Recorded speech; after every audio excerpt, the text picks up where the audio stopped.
Welcome to all. Today we'll see on rhabdomyolysis. Okay. Definition. Rhabdomyolysis is the breakdown of muscle fibers, especially of the sarcolemma of skeletal muscles, resulting in the release of muscle fiber contents, especially the myoglobin and other intracellular proteins, electrolytes into the systemic circulation. Overall, rhabdomyolysis simply means rhabdo means striated, myo means muscle, lysis is breakdown.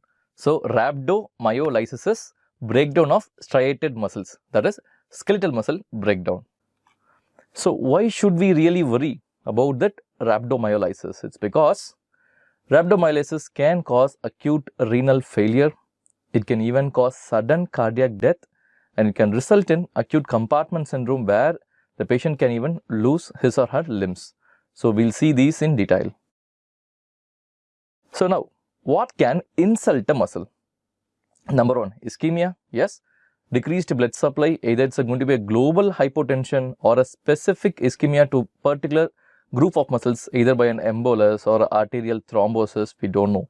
So, any type of ischemia can insult a muscle. Second, hypoxia. Again, it could be a global hypoxia like an ARDS situation or a local hypoxia where the vasculature is compressed at that particular level. And low energy, that is low ATP. It can be an absolutely low ATP or a relative low ATP. We'll come to this little later. And direct trauma to the muscle, electrolyte abnormalities, toxins, and the reactive oxidative species. We'll see all these things in detail. So, these are the overall causes by which a patient can end up with rhabdomyolysis. It could be physical causes like trauma, muscle hypoxia, body temperature changes, or non-physical causes like drugs, toxins. When you consolidate this, it looks like this. That is traumatic, multiple trauma or a specific crush injury, surgery, or a comatose patient who held like immobilized for a long time. And non-traumatic causes could be exertion, heat illness, seizures, metabolic myopathies, malignant hyperthermia, or neuroleptic malignant syndrome. In non-exertional, it could be an alcohol intake issues where the patient himself will be more or less immobilized, and drugs like statins and infections, electrolyte abnormalities. Especially the difference between the intensive care and the ER comes there, that if you see a patient with crush injury where the particular limb is very compressed, where you're extricating the patient out of a RTA, out of a vehicle, usually when the compression is relieved, that is when all these components from the damaged muscle enters the systemic circulation, and there the patient ends up with the acute renal failure and produces the rhabdomyolysis full syndrome. So, be very careful when you're handling a traumatic patient, when you're releasing the compressed segment of limbs. So, is there a specific role of statins towards developing a rhabdomyolysis? This was a question from the day one of statins first introduced, and there are certain evidences where statins could cause some amount of muscle injury, not necessarily a rhabdomyolysis. The incidence is very low, but still they have certain role in pushing the patient towards a rhabdomyolytic era.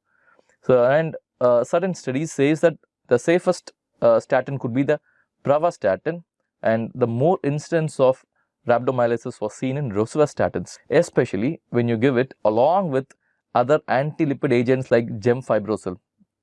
Basically, when you see a drug chart in your patient, like we see these are cardiac drugs, these are respiratory drugs, you need to also identify these are the drugs which is getting metabolized by cytochrome P450. Because if you load the cytochrome P450 with too many drugs which is getting metabolized by that, then it will result in toxicity of that particular drug. For example, a rosuvastatin and gemfibrozil both get metabolized with cytochrome P450.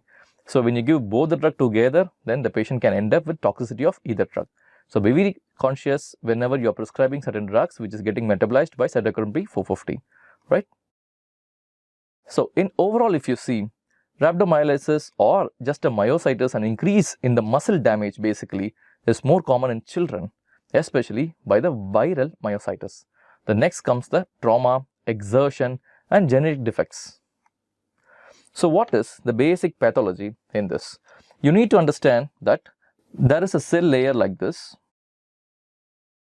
and there is sodium and potassium pump.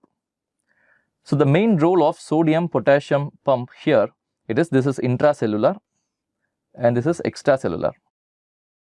So the main role of the sodium potassium pump is to maintain the sodium at the highest concentration outside and with the lowest concentration inside.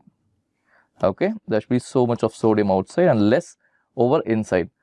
By doing so, the sodium component on the external cellular fluid is going to be as high as like 135.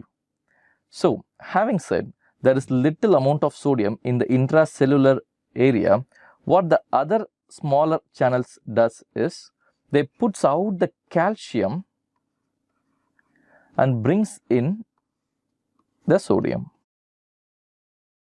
So this is how these pumps work.